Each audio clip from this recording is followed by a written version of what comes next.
All right, so we're gonna be doing a full review here on this grappling dummy. Century has 3 different versions. They have a 70 pound, a 90 pound, 120 pound.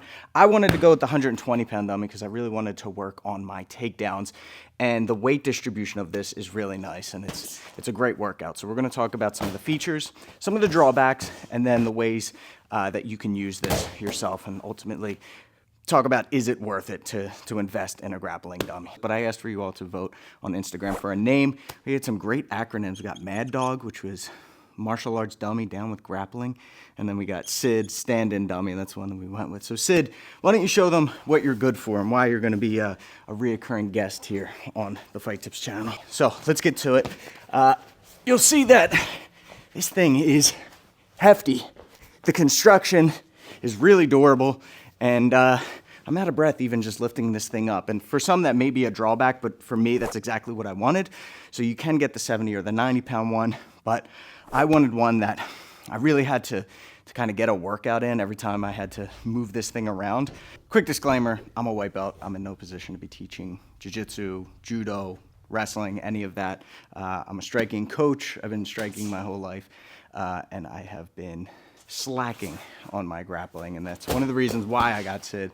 Homeboy here is going to help me out with my grappling and my wrestling so that eventually I can teach that here on Fight Tips too. So let's talk about features that I do like about the dummy. First is the construction, really durable. I've probably put about an hour worth of drilling into it. And there is some settling that's occurring, but it's natural just with the construction that's going to happen. So you can see some hinging in the hips and then the legs. But another feature that I love is it does stand, not on its own, you need some assistance, but this is great for takedowns. And this is what I've been practicing mostly with Sid here. You've got the arms, which is nice for pummeling, for swimming, for hand fighting. So you can actually work like tie clinch, which I've been having fun with demonstrating in my live streams, showing like different ways to control the arms and to get head control and break posture and things like that. But then also when you're starting to work your takedowns too, it's a good way to work on the snap downs or lifting the arms to create an opening so that you can get in. And I love things like that, like things that where I can just drill it over and over and over again. So before class, I knew that we were going to be practicing drop seonagis. And for me, some of these judo takedowns and these sacrifice throws, committing to it on a real person can be hard, right? Because you're afraid like you're gonna go too slow or too fast or you're gonna hurt them. Practicing on a dummy is a great way to just get the reps in and go over and over and over again with it. So what I was doing was I was practicing clearing the arm, the step in, elevating on the arm, making sure that I'm getting my heels in close enough to the dummy. And I would do this for 10 reps of just getting that same step over and over and over again.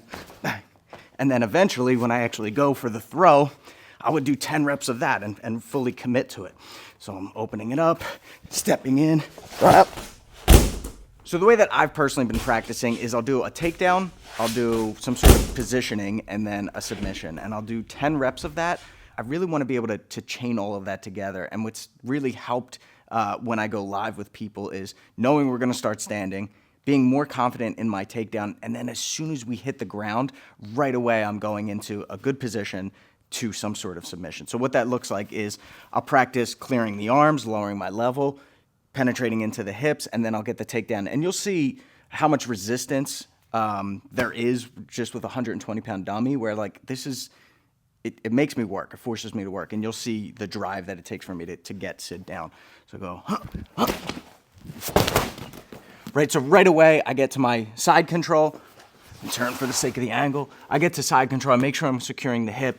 I make sure that I'm getting nice shoulder pressure. And then right away from here, maybe I'll go to that far side arm bar there. So I'm isolating the arm, propping him up, windshield wipering, posting on the head to step over, switching the grip, digging my foot into the back, not sitting back yet right away. So again, I'm going through this list of details in my mind, making sure I'm hitting every point, pinching the knees together, clamping down on my heel to my butt, nice grip, making sure the thumb is up, and finishing. And then right away, I catch my breath and I pick it back up and we do the same thing again.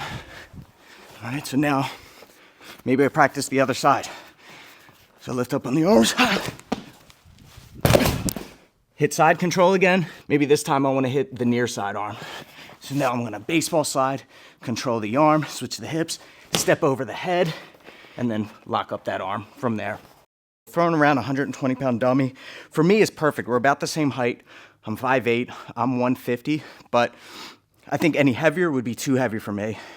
Any lighter would be nice, but again, I really wanted that realistic resistance so that if I shoot in on someone and they have like a nice sprawl, I can fight through it, re-wrestle, shoot again, because I have the reps, and like it's building muscle as well. So this thing kind of acts as like a sandbag too. If you want to just throw this thing on your shoulders or practice like fireman carries or something like that and do some squats, like it's pretty versatile in that sense. So I love it. I've been using it nonstop. It's good for me, again, just for rehearsals or visualization. For me, like I said, I was really looking forward to where I'll just watch video courses and then follow along.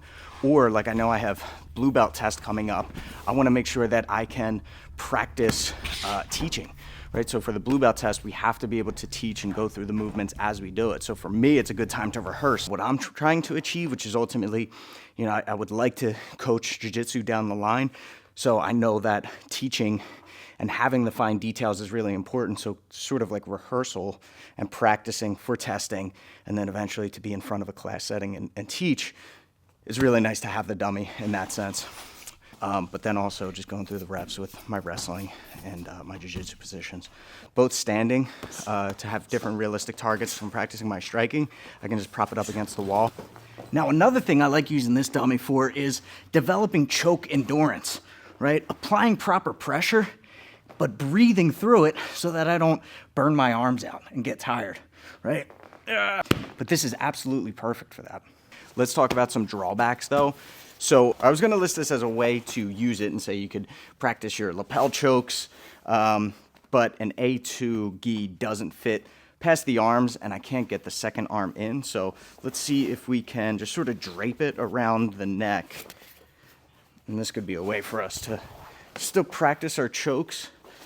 So if I go here, across, still a way for me to maybe practice some grips here, but again, the fact that we can't get the arms in, I then wouldn't be able to practice my throws in a standing position, and even going for this X choke here, I can't. I mean, I'm kind of simulating it, so I kind of get that same effect, but if you're working on gi stuff, this might not be the grappling dummy that you're looking for. Some other drawbacks, once you want to be on the bottom and work anything from like full guard or half or deep half, you're limited to the stuff that you can do. The positioning that you get for if you want to go for certain sweeps just aren't there, because in a real life situation, someone's going to have their knees bent and hips closer to us in that sense, rather than just sort of like this dead body laying on top of us. The things that I do like, though, is it does simulate like giving you heavy pressure. So if I need to come up and go for my Kimura or sit out and try to get like an arm in or a guillotine choke, I can do things like that. But again, it's not the most realistic, but you're also limited to like, it's a dummy, you know, like, so you got to anticipate what you're going to get ahead of time. So all in all, for $399, I think it's absolutely worth it.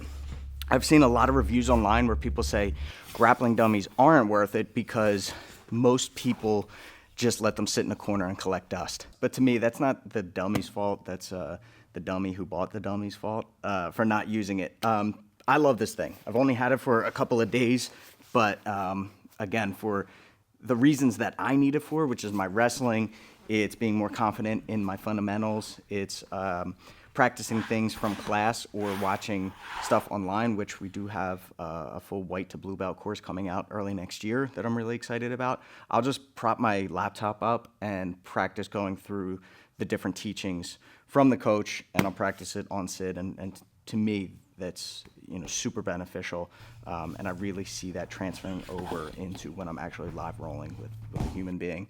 So to me, it's worth it for $399 for the 120 pound, and then the prices drop as the weight drops. They have other types of dummies on there available, but like I said, this is exactly what I was looking for, so I recommend it if you're in the same boat as me, if this is sort of what you're looking for. So check it out, links in the description below so that you can grab one for yourself. Until next time, I'm Shane with Fight Tips for the Underdogs.